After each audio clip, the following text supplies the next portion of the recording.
6 News at 11. Enbridge spills more oil, this time in the state of Illinois. The company responsible for the July oil spill into the Kalamazoo River in Marshall has a pipeline spring another leak. In a press release tonight, the company says the spill happened here in Romeoville, Illinois. That's about 30 miles southwest of the city of Chicago. They say oil spilled from a pipeline onto a roadway there and then into a nearby retention pond. What isn't known yet is how that pipeline burst, but they say the flow was shut down within minutes of the leak, and no injuries have been reported tonight. 7th District Congressman, Mark Schauer, says the incident illustrates the need to fully inspect the Lakehead oil transport system. That's the one operated by Enbridge. I was stunned. It's hard to believe, but it just reinforces, my commitment to do everything I can to make sure that this pipeline has been fully inspected and repaired before oil starts flowing through it again.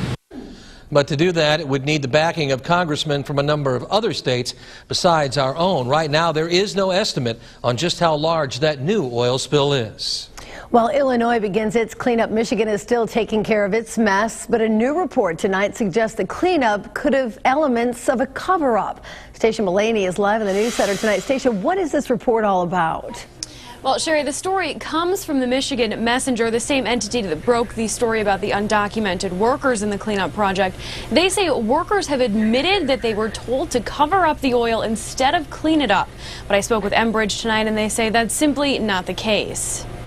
When oil spilled into the Kalamazoo River, the workers deployed to the area were charged with cleaning it up. Or were they? And they were directed to take clean dirt and sprinkle it over that area and rake it to make it look as though it had been completely cleaned. Todd Haywood writes for the Michigan Messenger. He says workers with Garner Environmental, a contractor for Enbridge, told him they were instructed not to clean the oil, but to cover it up. A story Enbridge doesn't buy. There would be no benefit to the project, to our cleanup efforts, to have that sort of activity go on. Kevin O'Connor is the public information officer for Enbridge. He says they've been investigating the claims along with Garner, but have found no evidence that it's true.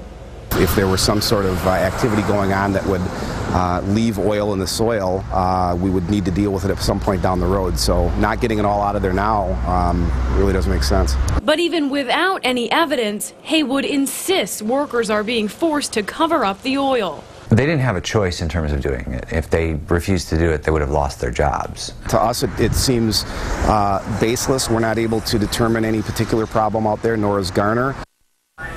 Now, our calls to Garner went unreturned tonight, but this isn't the first controversy for Garner Environmental.